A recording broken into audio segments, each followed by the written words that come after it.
سنة وانتم طيبين، ودي تاني حلقة من حلقات الاستشارات الطبية. عايزة أسأل دكتورة منصورة شوية أسئلة برضو اتسألتها وكانت تكملة للحلقة اللي فاتت عن الروتين للبشرة، وهل كل بشرة ليها روتين معين ولا لأ، وهل ينفع واحدة تستخدم حاجات صاحبتها والحاجات دي ولا لأ. أهلا كده. دلوقتي أنا عايزة أسألك إزاي أظبط الروتين بتاعي، يعني أستخدم إيه قبل إيه، وهل ينفع مثلا صاحبتي عجبها الغسول بتاعي فتستخدمه وهكذا ولا لا؟ والله بصي، هي هنا اختلاف بشرات، يعني البشره على حسب نوع البشره. تاني حاجه السبب نفسه اللي عامل المشكله. يعني انا واحده عندها مثلا حبوب وهي عندها حبوب، ممكن الحبوب اللي عندها تكون عدوى بكتيريه مثلا معبيه فيها قص او صديد وانا حساسيه، فممكن انا اجيب الغسول ده استعمله انا يخلي الحبوب اللي عندي تزيد بشكل مستمر وتعبي معايا صديد. فهي على حسب بقى الكوز بتاع المشكله او الحبوب. ممكن يكون حساسيه، عدوى بكتيريا زي ما قلنا المره اللي فاتت، فتح مسامات وبتعبي بعد كده وتمشي مع الوقت. ممكن بقى تكون حاجات او ريسك فاكتور حواليا، حاجه لحظيه، يعني هي نفسها طلع لها حبايه في مكان معين هرموني والحبايه دي عدت، او كان الروتين اللي بتتبعه معاه غلط فنقل الحبوب بسبب ايديها. القشره نفسها زي ما قلنا ان هي بتحط ايديها، مثلا ممكن حد يحط ايده في فروه شعره او الكلام ده كله فبينقل. هو ده كله دي مشاكل تؤدي لظهور الحبوب. طيب بالنسبه بقى لظبطه الروتين، ظبطه الروتين دي بقى ان انا اول حاجه بقوم كل يوم الصبح لازم غسول. حلو. غسول مناسب لنوع البشره. والغسول ده انا بعديه بحط تونر. لازم اقفل التنظيف اللي انا عملته، اقفل بقى وادي النتيجه. بعد كده بقى بحط مرطباتي، الحاجات اللي انا عايزه احطها، الميك اب بتاعي اللي انا بحب احطه.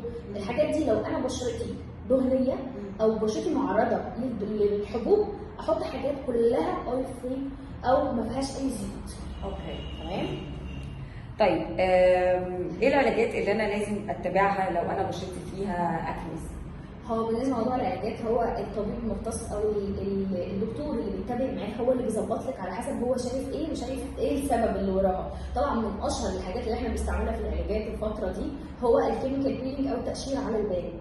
طبعا مش بس ان هو بيعالج حب شباب، لا ده كمان بيظبط لي البي اتش او بينظم افراز السيبم بتاع البشره او الزيوت. فاهماني؟ زي مثلا عندك الجليكوليك اسيد والساليسيليك اسيد. بس ده مش بس في البيلينج، هو كمان موجود في الغسول، حاطين فيه المواد دي، يعني فعلشان كده هو ممكن يكون بيشيل طبقه جلد ميت خفيفه قوي.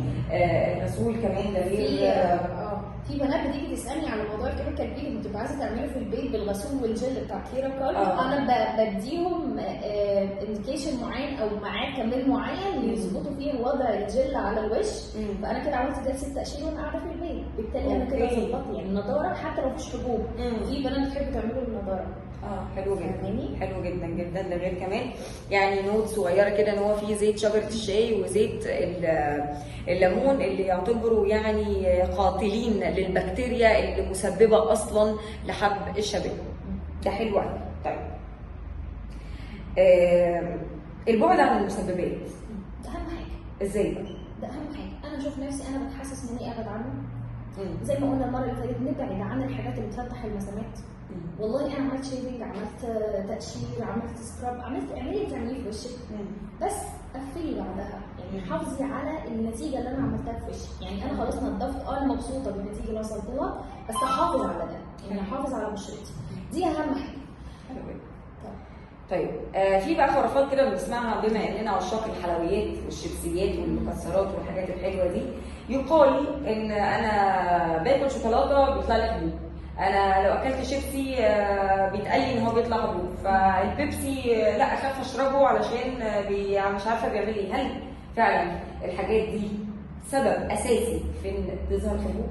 لا، هي مش سبب اساسي ولا حاجه. هو لو موجود حبوب هي عامل مساعد، هي عم بتساعد في زياده الحبوب، الا اذا كان عندها حساسيه من حاجه معينه موجوده في البرودكت نفسه. فاهماني؟ في برضه حاجات يعني من ضمن اللي هو استعمال الكورتيكوستيرويد. في ناس بتستعمل الكورتيكوستيرويد في علاج الحبوب واصلا ممكن يكون سبب لظهور الحبوب. فاهماني؟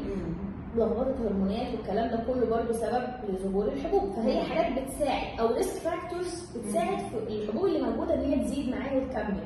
الا اذا بقى انا حفظت وعملت ايه؟ روتين كده. هل الشمس بيبقى ليها تاثير على ظهور الحبوب، ولا اوريدي الحبوب موجوده هي بتاذيها؟ بمعنى يعني بمعنى ان ناس كتير ما بتحطش صن بلوك، وناس كتير بتقول عادي يعني ايه فايده الصن بلوك. فهل فعلا فكره ان انا احط صن بلوك مجديه ان انا لازم احط صن بلوك؟ هو انا احط صن بلوك في زيوت، في كريمات، في شموع معمول منها البيز بتاعت البرودكت نفسه، حطها على بشرتي قبل انا ما احط تونر. برضو افضل الف وارجع لموضوع التونر، ان انا لازم احط حاجه فيها انتي اوكسيدنت، عشان حاجه للاكسده. ايوه، بتحميلي بشرتي ان لما اشعه الشمس بتقع عليها بتلاقي اي بقى زيوت، اي فاتس، اي سيبم موجوده على البشره، دايركت بتاكسد الحاجه اللي موجوده دي. لما بتاكسدها نتيجه بقى ظهور الفري راديكلز اللي بتبقى موجوده عندنا، مسببات الاكسده، بتلاقي بنات في عندها غمقان في البشره وظهور حبوب. بس يعني الشمس هي اصلا اقول لك سبب اساسي للمشاكل بتاعت البشره. بايه؟ باللي انا حاطاه. هي هتنزل تتفاعل، صح، عملت لي حبوب، عملت لي بقص سودا. انا قلت ان هي بتنزل تقع على البورز او المسامات نفسها، بتعمل لي اكسده للسيبم اللي بشرتي او جسمي بيطلعه. ما بالك انا حاطه حاجه دهنيه او جريسي على بشرتي. والله يا دكتور منكم نستفيد، ودي كانت نهايه الحلقه الثانيه، واتمنى تكون عجبتكم، واشوفكم في الحلقات الجايه ان شاء الله. كل سنه وانتم طيبين.